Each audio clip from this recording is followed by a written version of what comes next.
Hey, you lovely lot, and welcome back to Crime Analyst YouTube and part two of my fascinating and illuminating and also disturbing interview with retired forensic pathologist and medical examiner and homicide detective, Dr. DuPre. Now, before we dive in, I just want to give you a trigger warning. This is upsetting, it's distressing, and it's difficult to hear, but it's a really important watch. And where we left off in the previous episode, we were talking about, well, discussing what we believe are marks on Ellen's forearms that are consistent with fingertips. And I also asked Dr. DuPre her opinion about the large bruises on Ellen's upper thighs and hip. Now, for me, as an experienced professional, I have to say that my mind went to the cases that I've worked where I've seen that. And I wanted to know what Dr. DuPre believed and understood in terms of what her interpretation was of those particular bruises on Ellen's upper thighs and hip. And it's really interesting what she says because it chimed with what I thought as well. And I'm not going to spoil it. I want you to hear her in her own words. And like I said, it's dark, but we have to explore this particular element, and it's very important too. As I said, understanding the bruises, the locations, the discoloration, the sizes, and the interpretation are all very important parts. And that's where it can be subjective. It's not just about the data, it is about interpretation and cases that you've worked when you opine something that can be difficult for people to hear, but we have to explore it. And you're going to hear much more in this episode. So finally, before I dive in, I just want to say a huge thank you to all of you. Thank you for being here. Look, I know there are so many other content creators, and I just really value you being here, and in particular, watching experts, experienced professionals talk and explain some of the things that we have very significant concerns about regarding Ellen's case in particular. And I know it's not easy to listen to, but we must. I want to get justice for Ellen, and I know so many of you share that too. I know many of you are survivors, you're victims, some of you are still going through it. So I know it's not easy to watch, but Ellen lost her voice, and I want to ensure that I do her justice by amplifying her case and giving her a voice, because I've seen this many, many times before, particularly with cases of coercive control.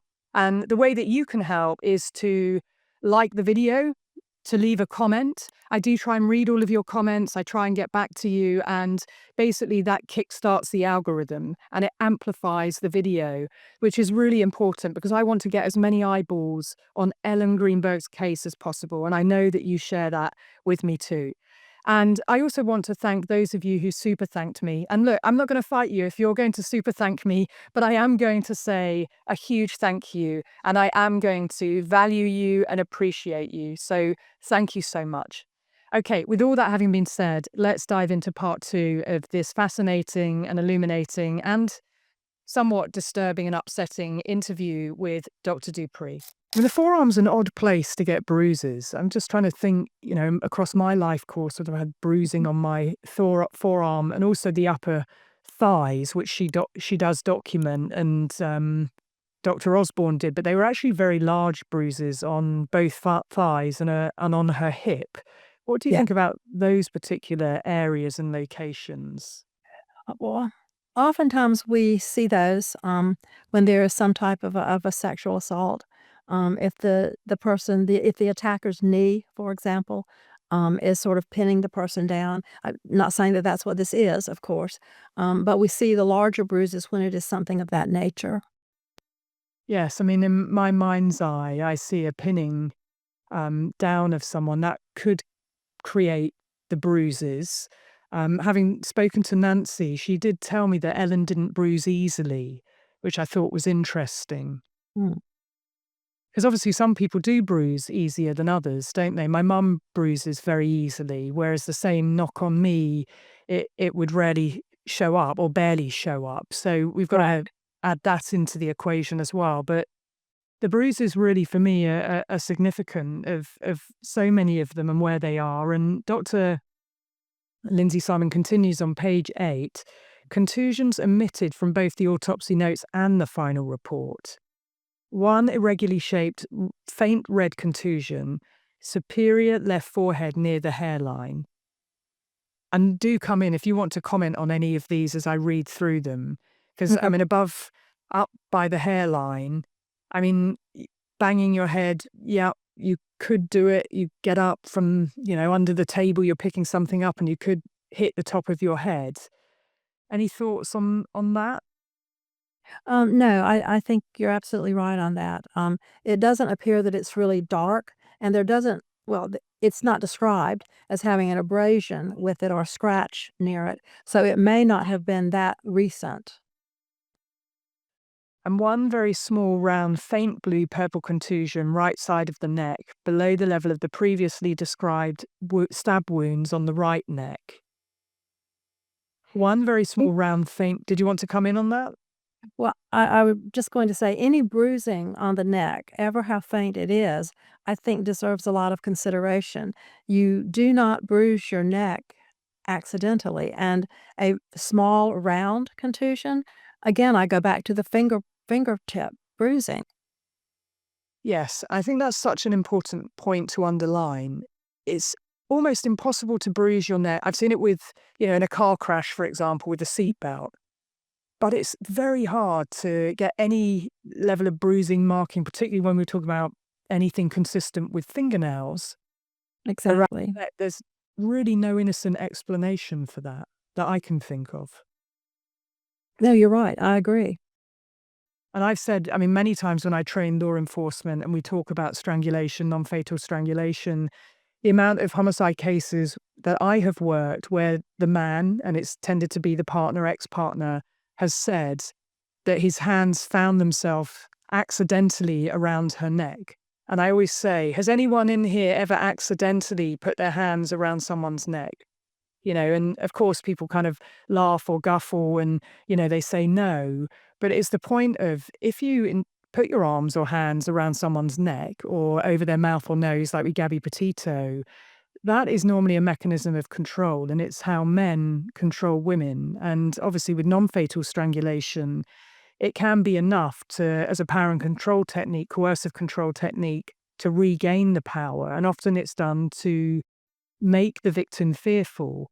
But if it's sustained, and it doesn't take too long to sustain, someone, they could end their life, right? And Abso you don't absolutely. always get lots of signs of that. And I know we're going to get into non-fatal strangulation, but I think it's a very important point here that multiple small round, because she documents another one very small round faint blue purple contusion anterior neck, and then one faint brown contusion central right lower chest near the edge of the rib cage. Now again, rib cages, it's quite difficult to physically bruise them, to bang into something or to knock into something that's at that level. It's possible, Mhm. but it's, when you stack it up with the other bruises, for me, it's always the totality. It's never just this one thing on its own. It's when you have multiple signs. Exactly. She documents one faint brown contusion, central right lower chest near the edge of the rib cage, two irregularly shaped faint green-yellow contusions, anterior medial distal right thigh. So faint green-yellow contusions, what does that tell us with the colouring? So that tells us that they're somewhat older, that these are in a stage of healing, if you will. And that's also important, the various stages of healing. And it's hard for a medical examiner to sequence wounds or bruises, isn't it? It's not always easy to say, in That's right, direct it is. sequence. Yes, But and people heal differently. yeah, but the colouring can, in terms of bruising and contusion, can give you an indication of what's older and what's newer. And the last couple, one round faint green yellow contusion, lateral right hip, one round faint red-brown contusion, medial right thigh near knee, one round faint red-brown contusion, medial left thigh near the knee. Any thoughts on those ones? Well, again, because they are on the inside of the thigh and they're both on the right and the left near the knee, I could see that, again, someone possibly being pinned down and the person's knees, holding their legs apart, if you will, and causing those bruises. And again, because these are red-brown, they are in an older stage of healing. So, yes, I mean, what I know about coercive control and men who use coercive control, they often use sexual coercion as well. And Yeah. that's something we don't always talk about as much as we should, that those two things can go hand in hand together. And equally with strangulation, I've seen sexual assault co-occur with strangulation, which is why they're high risk factors to femicide. Now, I'm not saying that that happened here, but I think it is important when we think about, well, where did these bruises come from? There could have been previous things that happened that escalated the situation. And coercive control, sexual assault, strangulation, in my professional opinion, have tended to go hand in hand. So, I agree, I think that as well. yeah, and I think the literature now documents that. Before, when I was working cases at New Scotland Yard, not much was written about that, but I always included it in the risk assessment model, the dash that we created, because we saw it in our cases, and the academic research hadn't really caught up. And I'm talking about in 2001 through to 2010 when we were creating the risk toolkit. And I'd worked and been involved with many cases of domestic homicide and strangulation and sexual violence, and that's why it's for all the work that we were doing seen as high risk factors, and you have to ask questions. If you get one of them, you tend to get the other two. And it, Exactly. and that's interesting. That's your experience as well. Gail Strack talks about that in the work that she did. She looked at 300 non-fatal strangulation cases. And she talked about sexual assault co-occurring with strangulation. And she also talked about that half of that sample, 50%, there was no physical marks or bruising or contusions evidencing the strangulation, but the women had been strangled. And I think that's a very powerful piece of research, actually, that we don't always see visible bruises or signs. It is, and that's so important to point out because for the longest time, we've always felt that if we didn't see petechiae or didn't see, significant bruising on the neck or fingernail marks, that it didn't happen, but that it's just not true, and as you said, the research points that out. Yes, well, explain what petechiae is, because this is something when I train people on strangulation, I do tell them to look out for it, but it's not always visible. So, what is it, and what should people be looking out for? So petechiae is actually, small blood vessels that are burst, and they're burst from pressure. So when someone is strangled, the pressure builds up, from your neck up into your head, and oftentimes, those little blood vessels in your eye may burst, and you get little pinpoint hemorrhages. You can also get them on the outside of your skin underneath your eye where it is very thin skin as well. Yeah, interesting. Because also I had some nurses and doctors in one of my session, and they said to me, "Did you know you can get petechiae down the throat?"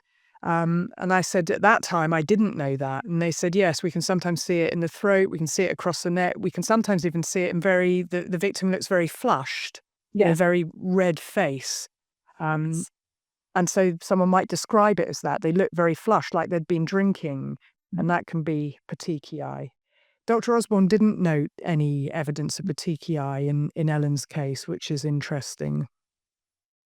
And there may not have been any. Again, with non-fatal strangulation, oftentimes there isn't any. Yeah. What she does note underneath these 20 contusions and bruises that Dr. Osborne failed to document is blunt impact injuries internal findings.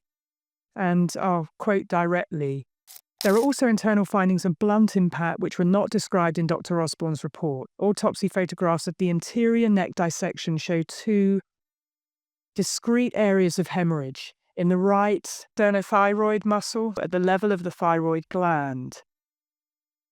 It should be noted that depending on the orientation of the body, when these injuries occurred, they may correspond to the surface contusion on the anterior neck described above." Can you translate that for us, please? Yeah, I think that she is saying that where they're located, um, could be where those bruises are, those faint bruises are on the neck. However, what I guess concerns me is that the thyroid gland and the thyroid cartilage is often what we see fractured or cracked when there is manual strangulation.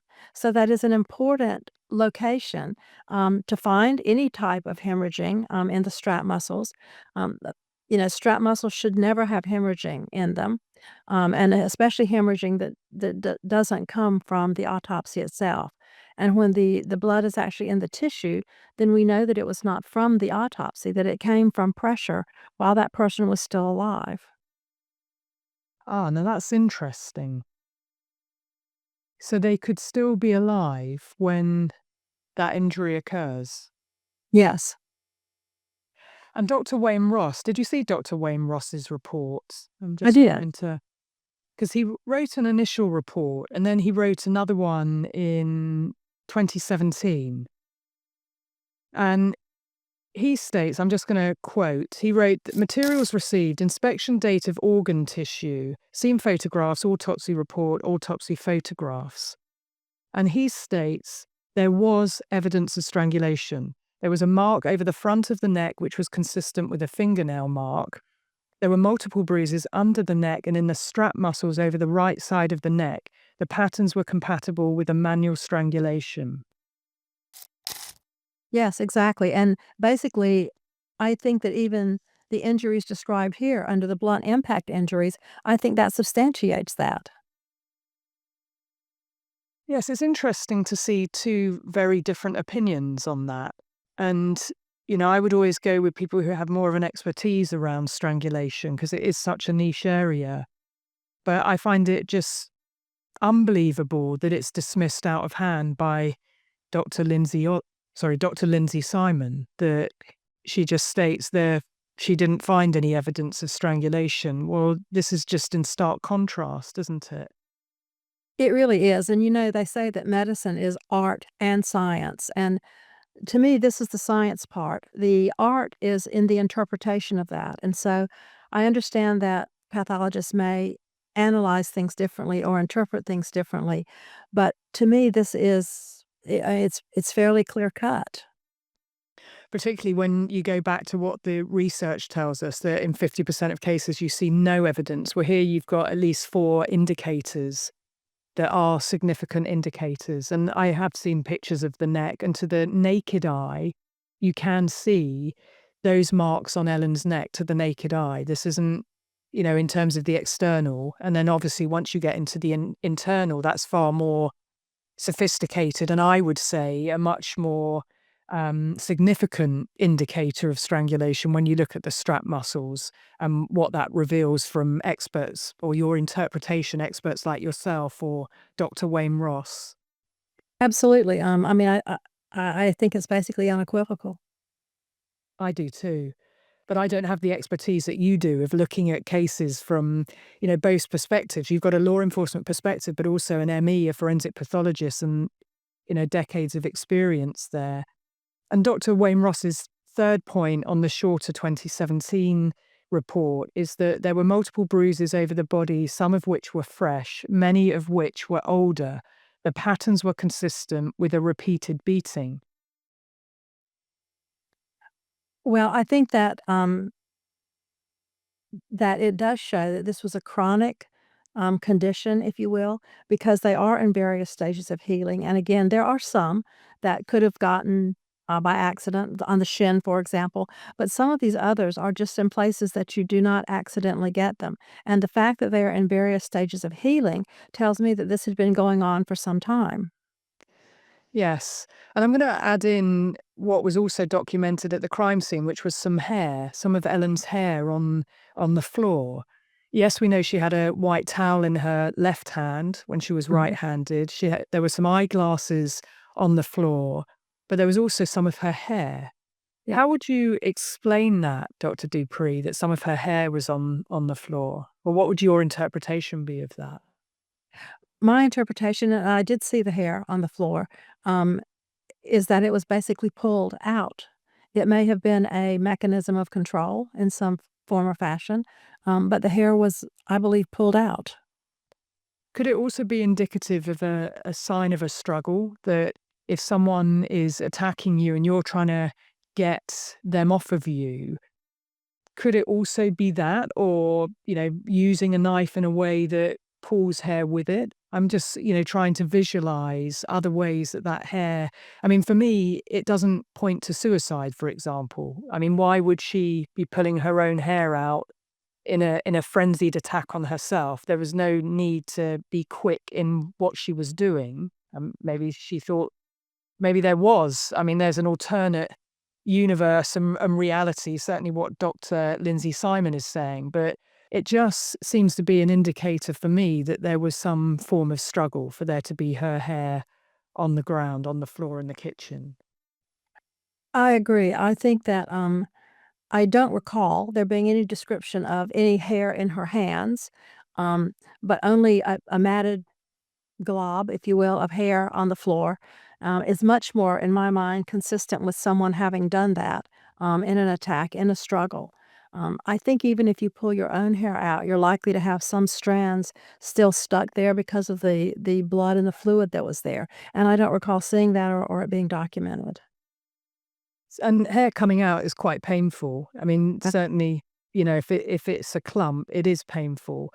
So again, you've got another indicator, somebody who doesn't like pain, very painful things going on for a sustained amount of time. Well, this is what Dr. Lindsay Simon wrote on page 31 of her report.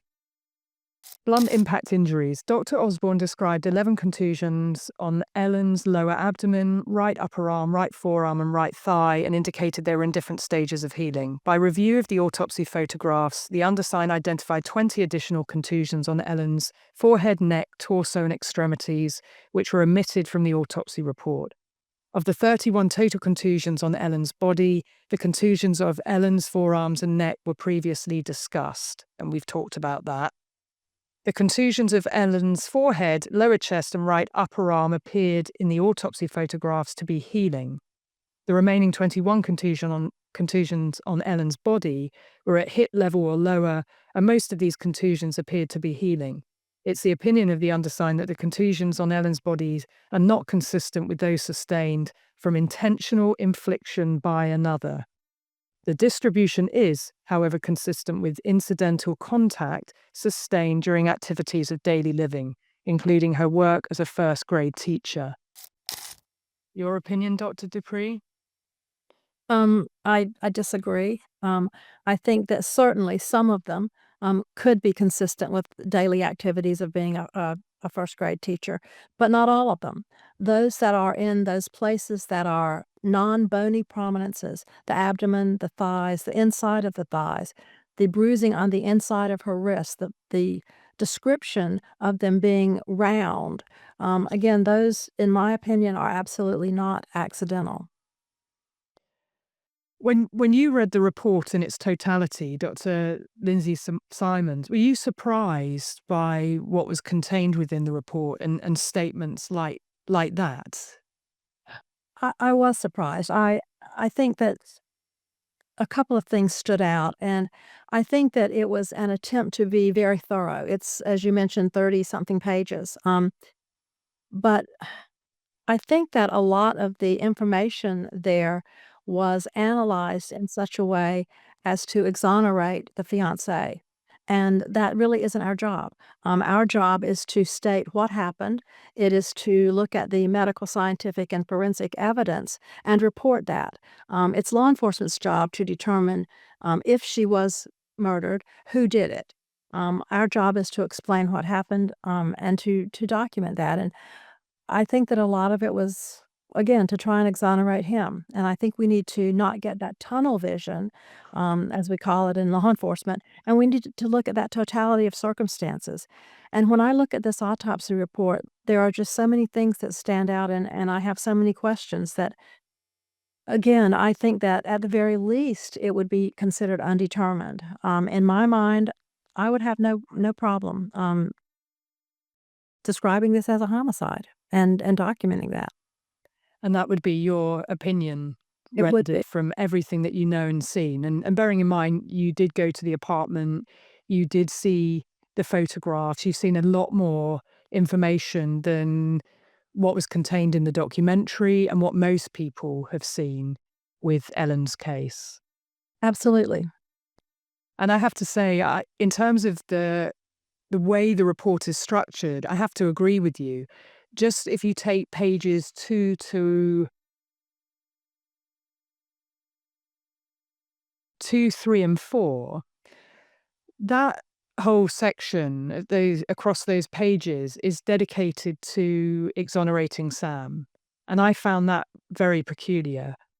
There's there are discrepancies about whether Sam was accompanied by a security guard, the concierge, who we now know as Philip Hanlon. And when I said to Nancy that there is an account that Sam told the Philadelphia police officers that he was accompanied, and Nancy said, well, that doesn't appear in the police report, which I thought was interesting. And I've been trying to track that down ever since, of where did I first read that Samuel Goldberg had said that someone accompanied him through that door and then found Ellen. Well, in Dr. Lindsay Simon's report, she makes quite a lot of this and effectively says that Samuel Goldberg never said that. Well, what's curious to me is how could she be so definite? And, bearing in mind, if you're not there, which none of us were, none of us can be definite, right? We can't talk about absolutes. But here, Dr. Lindsay Simon talks in a definite at page 3. The fiancé stated he forced entry to the apartment at 6:29 p.m. Of note, during this police interview, he did not claim to be accompanied by apartment building staff when he forced entry, nor was he specifically asked by police if his entry into the apartment was witnessed or not. Well, when I compared it back to what the investigator said, Stephen Alzweski, he said that Sam had relayed that information to Philadelphia Police Department. Now, he was there on the scene, and I can't talk to whether he specifically overheard that, but that's what he documented in his report, that that's what Sam said. And I've also seen it documented in a filing. And this was a filing written up by Judge Patricia McCulloch, along with Judge Ciesler and Judge Dumas. And the appellant in this particular filing was Dr. Osborne and the Office of the Medical Examiner, and they were the appellants versus Josh and Sandy Goldberg. And on page 3 of that filing, and I'm just going to quote from it because what was stated there is Mr. Alzweski relayed to Dr. Osborne information from Mr. Goldberg. He relayed to Dr. Osborne information Mr. Goldberg had given to the PPD officers. So that's the Philadelphia Police Department, and this is what was written in that filing. Mr. Goldberg explained he returned to the building lobby to try and reach the victim via cell phone calls and text messages. When approximately 1 hour had passed without a response, Mr. Goldberg said he decided to enter the apartment by force. Mr. Goldberg said that he returned to the 6th floor accompanied by a building security guard, later identified as Philip Hanlon, and forced the door open. Well, that's in 2 source documents, so it may not have been written in the police file, but it is written elsewhere. And it surprises me that that is also not contained as a matter of, or a point of question, rather than Dr. Lindsay Simon deciding that Sam never said that, when you've got a first on the scene account saying that that's what he heard Samuel Goldberg tell the police officers. It is confusing, and certainly if he said that to a police officer, it should definitely be in the police report. And I think that, I guess what is interesting to me is that Dr. Osborne changed his opinion, because he was later told that Sam was not accompanied by anyone, and that is at that point is when he changed the basically manner of death. Yes, and from his own words, that is the reason that he gave. So Exactly. it is significant, isn't it? And I mean, I'm somebody who doesn't talk in absolutes, and I know that you're someone who doesn't talk in absolutes. Even when you talked about the injuries of Ellen, the back of the neck, I heard you say atypical. This is something that we don't normally see. But Dr. Lindsay Simon seems to be much more, absolute about things. And if you're going to talk about a timeline, it's important to put information in that talks to the other side of what else might be possible. So I do find it confounding, and particularly on that point that is so important, that when Dr. Osborne changes his determination, it was originally homicide, then he changes it to suicide. That was the reason initially given. And then when he says it must be determined as something other than suicide, which was the February statement just before the jury were going to be picked, it must be something other than suicide. And he gave the reason that he's got new information that Sam was not accompanied by.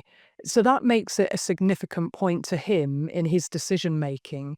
But what did you make of it should be determined as something other than suicide? I mean, that's kind of odd language, isn't it?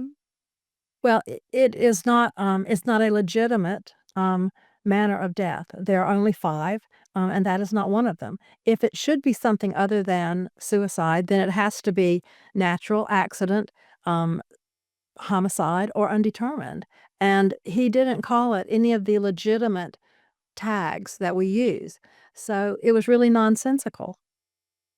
Yes, I mean, so much of this is nonsensical, and when we couch it back, and you and we talked about this before, but Dr. Osborne had been reprimanded numerous times before Ellen Greenberg's case, and in fact, there were 17 autopsy reports that he had been reprimanded about in terms of sloppiness, using templates, not being detailed specific. And Dr. Galino had formally reprimanded him 17 times and written reports. Is is that unusual? I mean, to me, that just seems staggering. That if you're in the police and you're written up 17 times, that's a serious failure around supervision. And where would the point be where you're shown the door because maybe you're not, this isn't the job for you, right? You're not detail orientated, which, as you know, the devil's in the detail with this work. And yet Dr. Osborne has repeatedly and consistently come up short. To me, that is also staggering. You know, we are cautioned very carefully during our training that what we put in these reports, um, it can be life altering for not just the victim, but for the family, for the accused as well. We are meticulous about describing the injuries, describing the wounds, and um, that just wasn't done, particularly in this case. And to have been reprimanded, I certainly think that is significant for so many times. I do too. And equally on deposition, Dr. Galino lied about that, his supervisor, and that's very uncomfortable. They were caught in a lie under deposition rules, and then the evidence came out. That makes me feel incredibly uncomfortable because it raises the question, what else are they lying about? And that's the problem, isn't it? You have to have trust and confidence. The work that you do is just so important. It's important that families and the public have trust and confidence that you're doing things in the right way. But if you're going to lie over whether you have reprimanded a member of your staff under oath, what else are you lying about? Yes, it's disturbing. It is. And of course, Josh and Sandy have been fighting for answers for 14 years. And Dr. Lindsay Simon's report, I think it raises more questions than it does give answers. Is that how you feel? I mean, where have you landed post reading that and assimilated it and processed it? I was very, very disappointed, in reading the report because I really believed that if someone independently looked at the same evidence that I had seen and that 6 other expert witnesses had seen and agreed that it was homicide, I was very shocked that it did not turn out differently. And again, yes, it does raise a lot of questions. Again, all the omissions that she found that were not documented. And again, some of the conclusions, I can't make sense of them. Well, I feel very similarly. And in fact, I heard that there's a judge who's running for DA in Philadelphia, and he has said publicly that if he were to win and get voted into office, that he would bring a team of experts together and review Ellen's case. And I hope that that does happen because I think we need to see a changing of the guard here to ensure a level of independence and get some fresh eyes on the case with people who are in authority who can make the right decisions. Because ultimately, if it is homicide, and I have opined that this is a hidden homicide, I've made it very clear publicly based on the evidence, and it sounds like you feel similarly. I do. Well, why is it okay for someone to get away with murder? And there could be a risk to others, to other Right. women, because also I know through my work that domestic abuse, coercive control is patterned, and someone doesn't just stop being an abuser, even if they may have got away with something. In fact, it can embolden them even more. And, I think we have to take that very seriously. We're not just talking about the case in front of us. What's in my mind, and I know you've been in law enforcement, is always who else are they at risk to? You have a public protection duty to Right. protect the public. And again, I don't think you are either, but I don't think we're not accusing Sam, and we're not saying that he is the one that did it. There were 2 other blood stains found in the apartment, in the bathroom, and both, Alan and Sam were ruled out by DNA. So we don't know whose blood that was in the bathroom. But certainly, again, that should leave it open to be further investigation, and certainly to be considered a homicide. Well, that is very interesting. And again, without a professionally curious mind, without an open mind, without investigating, these things get missed. And, people just thinking it's a locked door mystery when clearly it wasn't. And there are other possibilities here. So, not looking at one person in particular, but it raises the question about an effective investigation, which even after 14 years, it's still possible.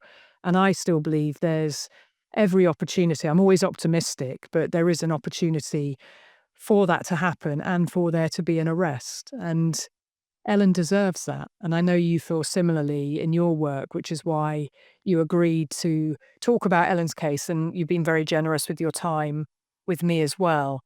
Is there anything else we haven't mentioned that you would like to say? I don't think so. I think we've covered pretty much everything. I appreciate it. Thank you. Well, I want to thank you very much for your time. Thank you for your experience and your knowledge and for guiding me through some of the report detail. And I really hope that we can get justice for Ellen. I mean, that is the whole point of amplifying the case and talking about it. So thank you very much, Dr. DuPre. I would love to talk to you about some other cases as well, because your skill set is second to none. So Oh, it's fortunate. I hope you will join me again on Crime Analyst, and My thank you pleasure. so much. And to all my lovely listeners, thank you for listening. And remember to be curious, ask questions, and always trust your instincts.